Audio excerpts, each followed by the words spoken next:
I greet you in Jesus' precious name. It is Tuesday morning, the 12th of March, 2024, and this is your friend, Angus Buchan, with a thought for the day. We start off in the book of Deuteronomy, chapter 1, from verse 2. It is 11 days' journey from Horeb by way of Mount Seir to Kadesh Barnea. Now it came to pass in the 40th year, in the 11th month, on the first day of the month, that Moses spoke to the children of Israel according to all that the Lord had given him as commandments to them.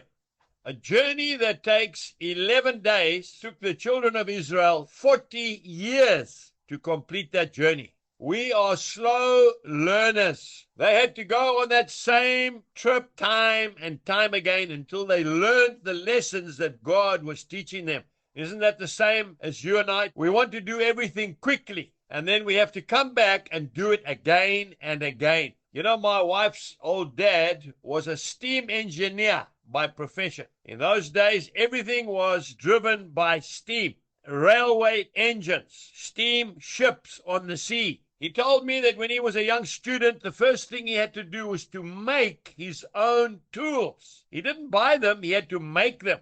He was an incredible man to have on the farm in his old age. I would have an emergency, a breakdown when I'm planting my crops, and I would go to the spares department in town. They would say it can only come in 2 weeks' time. I would go back desperately and go up and see him at his house. And I would say, Dad, this thing is broken. Can you help me? And he would remake it himself. And I would be back in business within hours. I remember sometimes I was quite intimidated by him. He would come down to the workshop and I'd be frantically trying to use a hacksaw and saw a piece of pipe, going flat out with it, just sawing in the middle of the saw blade. And he would put his hand on my shoulder and say, when you bought that hacksaw blade, you paid for the whole blade. Use the saw from end to end, not just back and forwards in the middle.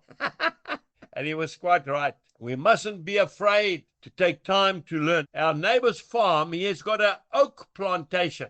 This oak plantation must be about 100 to 150 years old. I love to go into that oak plantation and just sit there and am quiet in the presence of God, and I am surrounded by trees that have taken 150 years to grow. It makes me feel good and secure. We need to learn our lessons well.